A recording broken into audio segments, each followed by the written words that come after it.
Petit Jornal. Inteligência e irreverência em doses diárias.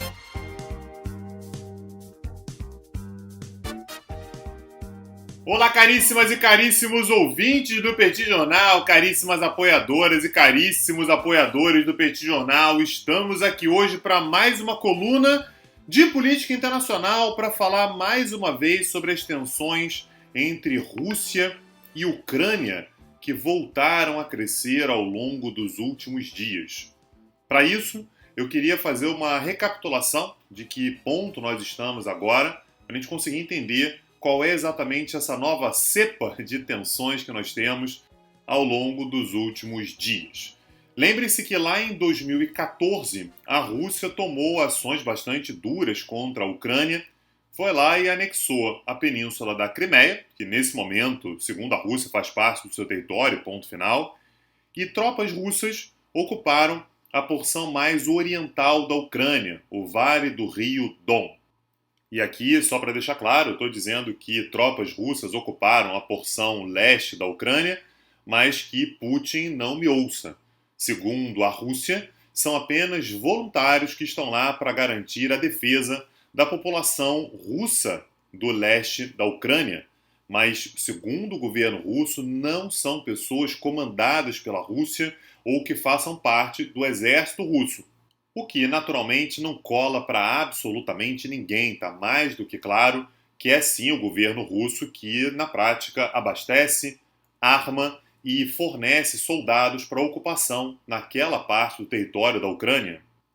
Para tentar uma solução mais favorável para si, o presidente russo, Vladimir Putin, deu um jeito de mexer os seus pauzinhos na política ucraniana e conseguiu levar ao governo o russófilo Vladimir Zelensky, um cara que, na prática, assumiu já numa posição extremamente submissa ao seu colega russo e acabou assinando, portanto, um acordo de cessar-fogo altamente favorável à Rússia.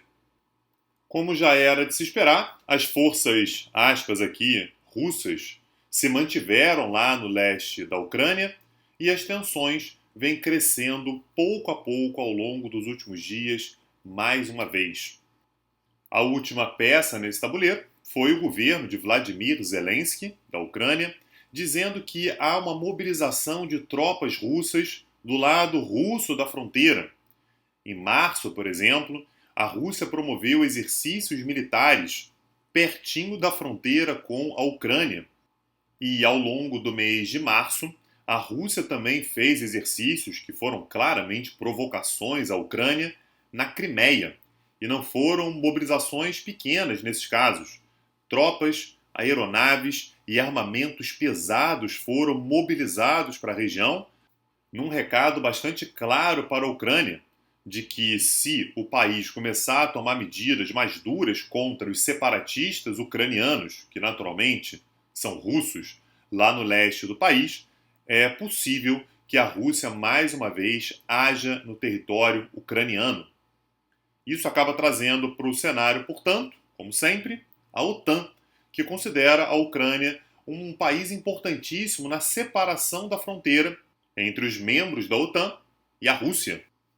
Esse foi o motivo de termos tido uma ligação telefônica entre os comandantes do Estado-Maior da Rússia e dos Estados Unidos. Não que isso seja exatamente uma novidade, mas a ligação dessa última semana foi exatamente para que Estados Unidos e Rússia se mantivessem em contato para tentar evitar uma escalada de tensões em território ucraniano. E a reclamação dos Estados Unidos, e naturalmente de outros membros da OTAN, é o fato de que a Rússia já está presente no território ucraniano, por mais que negue. São calculados em território ucraniano 28 mil combatentes ditos separatistas, que são naturalmente russos, e mais 2 mil instrutores e conselheiros do exército russo, todos em território ucraniano, no Vale do Rio Don, como já disse, no leste da Ucrânia.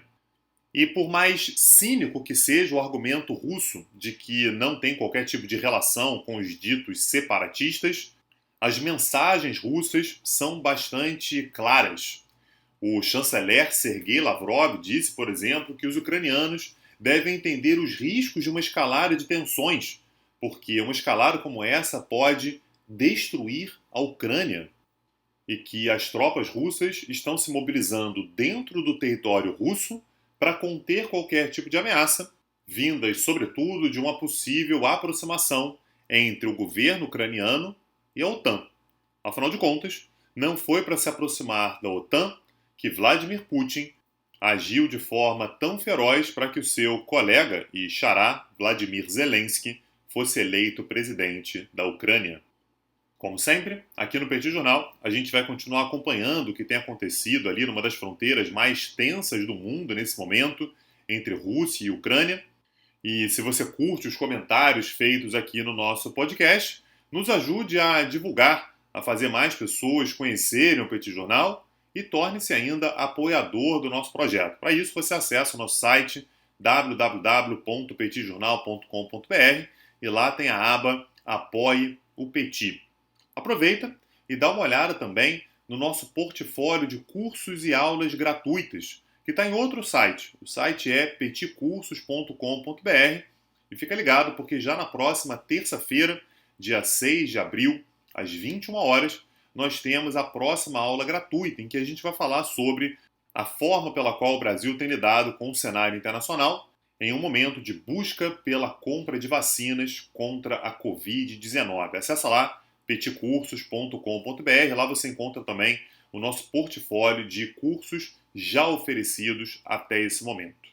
Meu nome é Tanguy Bagdadi e eu falo para o Petit Jornal. Petit Jornal. Inteligência e irreverência em doses diárias. Agora, o Petit Jornal está na web www.petitjornal.com.br.